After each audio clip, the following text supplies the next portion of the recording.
Fala pessoal, meu nome é Diego e eu tô trazendo mais um vídeo aqui pro meu canal que fala de esportes aí em geral, principalmente de futebol, né? E eu tô com essa ideia de trazer toda segunda esse vídeo que é um resumão aí de tudo ou do que mais importante aconteceu no final de semana. Eu sei que não é uma ideia nem um pouco original, porque tem outros canais que fazem isso, mas eu acho que é uma boa ideia para um vídeo aí que gera bastante conteúdo e bastante informações relevantes. Então, esse vai ser o primeiro. Se vocês tiverem alguma ideia, alguma sugestão aí do que pode ser melhorado aí para os próximos, pode colocar nos comentários. E lembrando, obviamente, né, que não vai dar para falar de tudo. Então, se nesse vídeo faltar alguma coisa que você acha que foi extremamente importante aí para o esporte no final de semana, pode colocar aí nos comentários também, que se for algo realmente muito relevante, eu faço um vídeo separado sobre, beleza? Então vamos começar aqui com Série B. Na sexta-feira, o meu Coxa foi até São Paulo, foi até Ribeirão Preto para enfrentar o Botafogo e venceu por 2-0 e confirmou, né, reafirmou a liderança ali da Série B rumo à Série A, se Deus quiser, sem sustos. Mais uma situação meio atípica e acabou marcando esse jogo e eu queria mostrar aqui para vocês. Zagueiro do Botafogo de Ribeirão Preto, ele já entrou no jogo, parecia que estava mal intencionado. Toda jogada ele estava um pouquinho acima do tom ali, estava tentando provocar os jogadores do Coxa, e em uma jogada ele acabou dando uma cotovelada no jogador do Curitiba e foi expulso. Só que o que aconteceu depois da expulsão foi ainda mais estarrecedor. Se liga aí no que esse jogador mau caráter fez depois que ele foi expulso. Aqui ele sendo expulso já, mas olha o que ele fez agora. Ele foi para cima ali do jogador do Coxa, do Zeca, e deu um tapa na cara do Zeca aleatoriamente.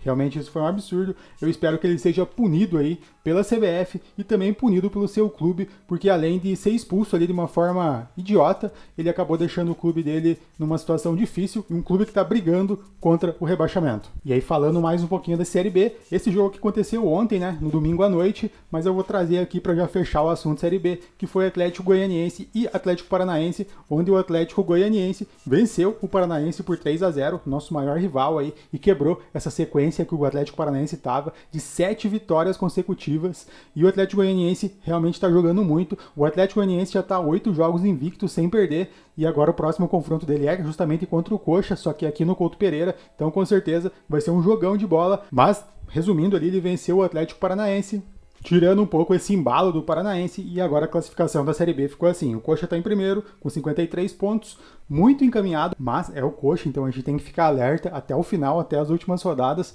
ou até ser concretizado oficialmente a subida aí para a Série A. Temos o Goiás em segundo, o Criciúma e Atlético Paranaense ali em terceiro, e cara, do quinto até o nono tá tudo embolado ali, até o décimo diria, todo mundo tem chance ainda de acesso. Então a Série B realmente é um campeonato à parte. É muito bom acompanhar a Série B. Embora, obviamente, eu queria que o meu time estivesse na Série A, mas já que está na Série B, realmente as rodadas aí trazem muita emoção. E aí, saindo um pouquinho aqui do Brasil, indo para a terra da rainha, para a Inglaterra, o Estevão fez seu primeiro gol pelo Chelsea. E cara, como esse moleque é iluminado, como ele tem estrela. Tudo parece que foi escrito para acontecer dessa forma. Pelo campeonato inglês, estava rolando o clássico entre Chelsea e Liverpool. O Chelsea saiu na frente com um golaço do Caicedo, mas na segunda etapa o Liverpool empatou e até estava pressionando ali, mais ou menos, e poderia ser que virasse, porque o jogo realmente estava em aberto ali no final do jogo. O Chelsea, bem nos últimos minutos ali, acabou dando uma melhorada, e nos acréscimos, praticamente no último lance, ele recebeu uma bola do Cucurella e fez o gol da vitória do Chelsea. Cara, realmente o cara tem estrela, foi iluminado, estava no lugar certo, na hora certa, oportunista e com qualidade, né? Porque realmente, embora fosse um gol teoricamente fácil, muito atacante podia ter errado o gol, e ele marcou e garantiu a vitória para o Chelsea e caiu de vez aí nas graças da torcida inglesa. E aí, saindo da Inglaterra, indo para a Espanha, o Real Madrid enfrentou o Villarreal. O Real Madrid, que é líder do campeonato espanhol, enfrentou o Villarreal e venceu por 3-1 com 2 gols do Vini Júnior, com direito a Virgínia na torcida aí pro cara. Então ele voou. Ele que não marcava desde março, nessa partida desencantou, marcou 2 gols. Inclusive teve um pênalti pro Real Madrid nesse jogo aí, e ele pediu pro Mbappé para bater o pênalti. O Mbappé gentilmente deixou ele bater o pênalti, fazendo com que ele fizesse aí esses 2 gols na partida. O Mbappé fez o terceiro ainda e fechou ali 3-1.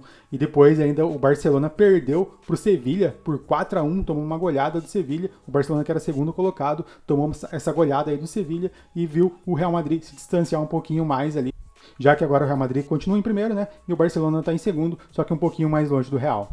Para fechar o sábado, tivemos esse monstro chamado Alex Poatan Pereira. Como diz aqui na própria chamada da reportagem, destruiu o russo em apenas 80 segundos. Muita expectativa se gerando ao redor dessa luta, né? Até porque era uma revanche. O Poatan vinha de 3 defesas de cinturão esse ano aí, na categoria meio pesado.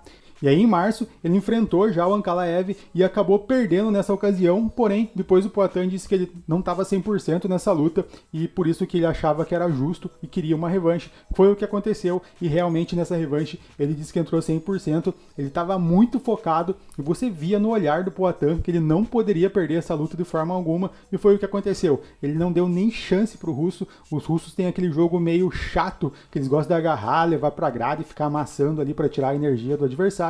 Mas ele não teve nem chance de fazer isso com o Poatan, porque acabou entrando uma pedrada de mão direita do Poatan. Vocês estão vendo aí na imagem, o russo já ficou meio desnorteado, e aí o Poatan só foi ali para finalizar ali, foi na montada, foi no ground and pound e desferiu chuva de cotovelada, chuva de soco ali na cabeça do Ankalaev, que estava defendendo, mas a pressão é muito forte, e aí o juiz, por bem, pela saúde física ali do Ankalaev, resolveu finalizar o combate e devolveu o cinturão pro Poatan, que é da onde não deveria ter saído. E aí tivemos as rodadas do Brasileirão Série A, onde mais uma vez o que ficou mais marcado aí no final de semana foram os possíveis, vou falar possíveis porque, sei lá, é interpretativo, né? Mas são os possíveis erros de arbitragem. E eu vou trazer aqui os principais. O primeiro foi lá no sábado ainda, no jogo entre Bragantino e Grêmio, onde esse jogo estava se encaminhando ali para um 0-0, porém no último lance, o juiz acabou marcando um pênalti pro Bragantino, que foi convertido pelo John, o que gerou muita discussão, muita repercussão, porque o lance é esse aqui que está na tela. O juiz do jogo entendeu que esse lance aqui, que essa mão foi intencional, né, para ter marcado o pênalti, ele entendeu que foi intencional, porém os jogadores do Grêmio e a diretoria, enfim, todo mundo do Grêmio ali reclamando que o braço dele estava colado no corpo. Aqui, sinceramente, eu fiquei com uma dúvida. Por quê? Porque realmente a regra fala que se o braço do jogador estiver colado no corpo, não deve ser marcado o pênalti, né? É uma questão de interpretação, mas não deve ser marcado o pênalti. Porém, nesse caso aqui, se vocês perceberem, ele realmente está com o braço colado no corpo, mas o antebraço dele está um pouco aberto. E foi onde a bola bateu. A bola bateu aqui, impedindo a passagem, porque essa bola ia pro gol. Então, assim, eu sinceramente fiquei na dúvida, tá? Eu não sei, eu escutei alguns comentaristas falando que poderia ser interpretado como pênalti e alguns falando que não é pênalti porque ele estava com o braço colado no corpo. Então, deixa aí nos comentários o que vocês acham desse lance aí. Eu realmente fiquei na dúvida e nesse caso aqui especificamente eu vou ficar em cima do muro porque para mim não é conclusivo isso aqui. Teria que debater, ampliar mais o debate para saber se realmente isso aqui foi pênalti ou não. E aí tivemos o clássico entre São Paulo e Palmeiras. Esse jogo aqui o São Paulo deu uma vacilada enorme, porque estava ganhando de 2-0. Finalizou ali o primeiro tempo com essa vantagem de 2-0 e tudo parecia que estava se encaminhando para uma vitória do São Paulo ali, até que de forma tranquila, porque o São Paulo estava dominando ali as ações no primeiro tempo. Porém, no segundo tempo, tudo mudou e o Palmeiras, parece que eles trocaram de camisa, porque o Palmeiras começou a pressionar muito o São Paulo e o São Paulo se recuou, se fechou demais, até que o Palmeiras conseguiu empatar e no final já acabou virando também. Mas o que ficou marcado nesse jogo aqui foi um possível pênalti, e aí nesse aqui não tem jeito, eu acho que deveria ter sido marcado esse pênalti. Nessa altura do campeonato estava 2-0 para o São Paulo, aí o São Paulo faria 3-0, provavelmente o jogo tomaria outro rumo, mas o juiz optou por não marcar. Foi um lance ali onde o jogador do Palmeiras, dentro da área, ele escorregou e acabou derrubando o jogador de São Paulo, porém, sem querer também é falta, e eu acho que foi falta, consequentemente, dentro da área, foi pênalti.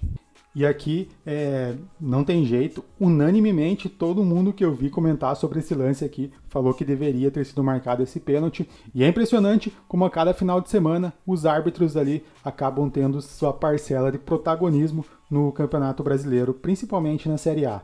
E aí, para fechar, o Flamengo acabou sendo derrotado pelo Bahia e viu o Palmeiras assumir a liderança. Agora a gente tem Palmeiras, Flamengo e Cruzeiro ali meio embolados ali, né? E lá na parte de baixo, Vitória, Fortaleza, Juventude Sport, com um pequeno adendo ali para o Santos, que voltou a perdeu novamente nessa rodada e continua na briga ali para fugir da zona de degola, né? Mas é isso, eu acho que esse vídeo vai ficar um pouquinho longo, então se você chegou até aqui, ele deu bastante trabalho para fazer, aproveita aí, já deixa o seu comentário aí para dar aquela engajada, para ajudar, deixa aí, curte também. E se você gosta do futebol e outros esportes em geral, aproveita e já me segue. Meu nome é Diego e esse é o canal Fute News. Muito obrigado, valeu e até mais.